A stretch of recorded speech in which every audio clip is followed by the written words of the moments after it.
விடுதலை கொடுக்க துப்பற்றவெல்லாம் பெண் விடுதலையை பத்தி பேசலாமா? இந்த திராவிட மண்ணு கனியூர் திராவிட மண் யாராவது ஒருத்தர் வாங்க, திராவிடர் கழகத்தை சேர்ந்தவங்க, திராவிட முன்னேற்ற கழகத்தை சேர்ந்தவங்க யாராவது ஒருத்தர் வாங்க. மனைவி நாகம்மைன்னு ஈரோட்டுல அதெல்லாம் பேச முடியாது. கட்டிய மனைவியை தன்னுடைய நண்பர்களுக்கு வந்து அறிமுகம் செய்தார். என்ன சொல்லி அறிமுகம் செய்தாரு?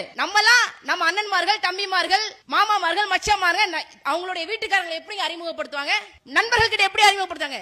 இதாங்க என்னோட மனைவி, இவங்க பேர் லட்சுமி, இவங்க பேர் சரஸ்வதி, வீட்டுக்கு வந்திருக்கிறாங்க, இந்த ஊர் பெண் அப்படின்னு. ஆனா பெரியார் அவர்கள் தன்னுடைய முதல் மனைவி நாகம்மையை தன்னுடைய நண்பர்களுக்கு எப்படி தெரியுமா அறிமுகப்படுத்தினார்? இவள் மனைவி என்று அறிமுகப்படுத்தவில்லை, இவள் ஊருக்கு புதுசாக வந்திருக்கக்கூடிய தாசி பெண் என்று அறிமுகப்படுத்தினார். இவரெல்லாம் பெண் விடுதலை பேசினார், பெண்களுக்காக போராடினார் என்றால் இந்த சமூகம் நம்பிக்கொண்டிருக்கிறதா? கட்டிய மனைவிகளுக்கே உரிய மரியாதை கொடுக்க வக்கற்ற பெரியார் தமிழ்நாட்டின் தந்தையாக முடியுமா? தமிழர்களுக்கான தந்தையாக இருக்க முடியுமா? இது பெரியார். இந்த பக்கம் பாருங்க, எங்க தமிழ் தேசிய தலைவர்களை பாருங்க. பசுமன் முத்துராமலிங்க தேவர் பெண்களை தெய்வமாக வணங்கியவர். பெருந்தலைவர் காமராசர் கடைசி வரைக்கும் திருமணமே முடிக்காமல் மக்கள் மக்கள் மக்கள் என்று மக்களுக்காக வாழ்ந்த ஒரு தலைவர் ஐயா காமராசர் அவர்கள்.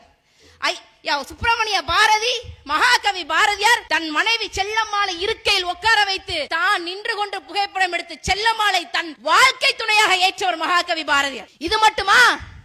தமிழர்களுக்கு என்று இருக்கக்கூடிய ஒரே தலைவர், ஒப்பற்ற தலைவர், தேசிய தலைவர் மேதகவே பிரபாகரன் அவர்கள் தன்னுடைய நிலத்தின் விடுதலைக்காக, நிலத்தில் பிறந்த அத்தனை பெண்களையும் ஈழ விடுதலைக்காக, இன விடுதலைக்காக களத்துல இறக்கின ஒரு மனுஷன். மக்கள் தொகையில் சரிபாதியாக இருக்கக்கூடிய பெண்கள் போராட்ட களத்தில், விடுதலை போராட்டத்தில் பங்கேற்காது, அந்த விடுதலை நிறைவு பெறாது.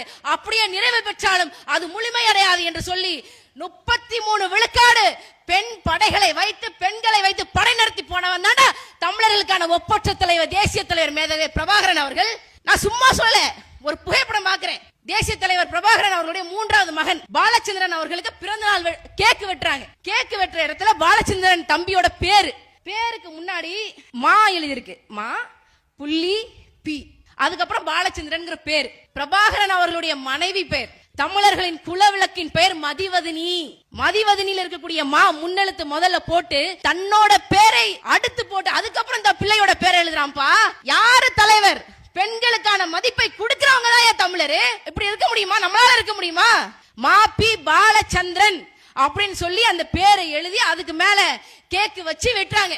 பெண்களுக்கான பாதுகாப்பு, பெண்களுக்கான பங்களிப்பு, இதுதான் தமிழர்களுடைய அறம், பண்பாடு.